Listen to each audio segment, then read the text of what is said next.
This offseason, I asked you guys, my followers, for 10 hot takes for the upcoming college football season, and it's time to revisit those, starting with Boise State three-peating in the Mountain West. This one actually hit, which is decently impressive. The Broncos were the favorites to win the conference, but there were a lot of people that were down on Boise State after they lost Ashton Jeanty.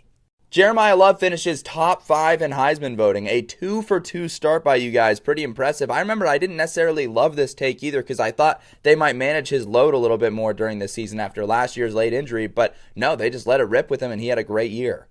East Carolina wins the AAC. This one was a little bit lofty, but actually was pretty good. East Carolina was right there in that picture, had a game versus Tulane where they nearly took out the Green Wave, the eventual conference champs. So a solid season by East Carolina. They were certainly in that conversation, but this one does miss.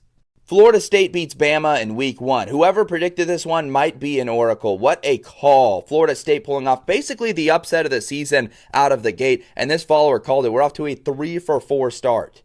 Lenora Sellers wins the Heisman. We're going to come back down to earth here with one that did not age particularly well. Lenora Sellers had a pretty disastrous season, and South Carolina did as a whole. The upside was still flash. The potential was there. It was always going to be difficult for him to win the Heisman this year, though.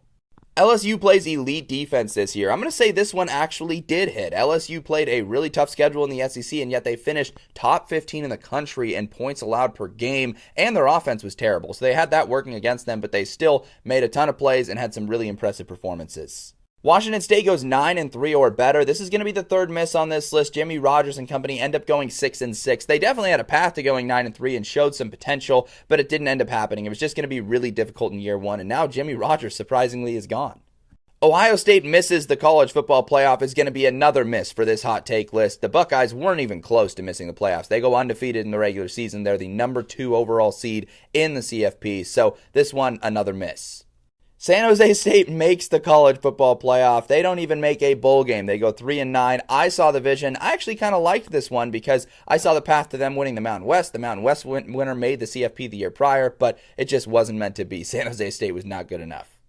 And finally, every conference has a new champion this year. This one was actually closer to hitting than you might think. Georgia ends up winning the SEC, and then Boise State gets in through a tiebreaker and wins the Mountain West. So 2 teams ended up repeating, but it was surprisingly close to not happening. Like if Texas A&M didn't stumble, it would have been them versus Bama in the SEC title game, and then if Boise State didn't get the tiebreaker, it could have been any number of teams. But all things considered, 4 out of 10 is really not bad for this list. Let me know down in the comments, which of these hot takes do you find the most impressive?